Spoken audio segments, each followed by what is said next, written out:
Exclusive. Air India CEO Campbell Wilson in conversation with Times Network's Navika Kumar 18 months after the Tata takeover about the airline's legacy, baggage and the turnaround strategy, especially amid rising competition and, of course, all the industry woes. For the moment, Air India and Vistara are operating as separate entities, and that will continue to be the case. We have competition clearance from the Indian authority to merge, but we don't yet have NCLT. That process is ongoing. But really, there's a lot of investment and work and uplift of Air India that needs to happen before we will contemplate merging the two brands and airlines. Refreshing of the fleet, refreshing of the product.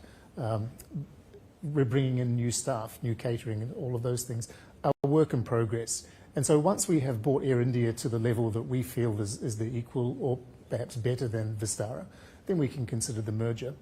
Vistara is very helpful to have because, especially now that we've got competition clearance and can talk about some sensitive things, there's a lot of learnings that we can do because they're a younger airline. They've got the benefit of other shareholder inputs. They don't have some of the baggage that Air India has. And so they can be a catalyst and an accelerant for Air India's transformation. Ultimately, I think that the brand that is most well known around the world, that certainly has the longest history, is Air India. It carries the national name.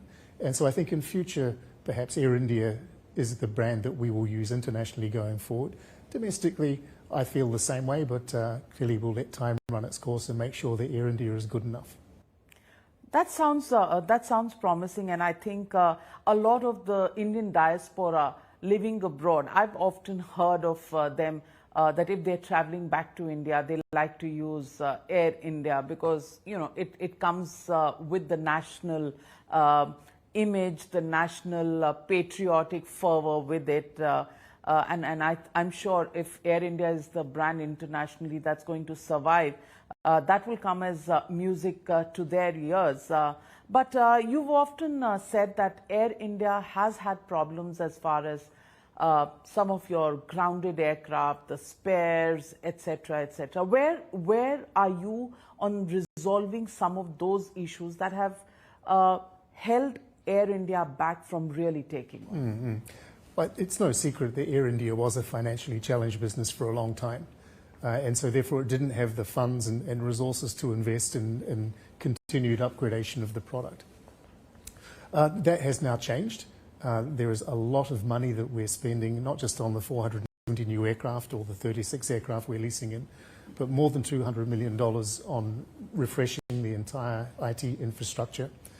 More than $200 million we'll be spending with our partners on a new training academy, including some of the largest simulator facilities in the region. $400 million we're expending on completely refitting the interiors of our wide-body aircraft with new seats, new in-flight entertainment, new lavatories, new galleys, so that it is essentially a completely refreshed experience. There's a lot of work that is necessary. There's a lot of it that for the moment is happening behind the scenes.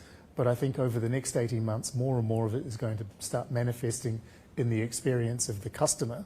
And together with the new brand and the new network that we're going to be expanding, it should hopefully start recalibrating people's mindset as to what Air India is and the quality that it represents. Okay, that's the Times Network exclusive coming in with the Air India CEO.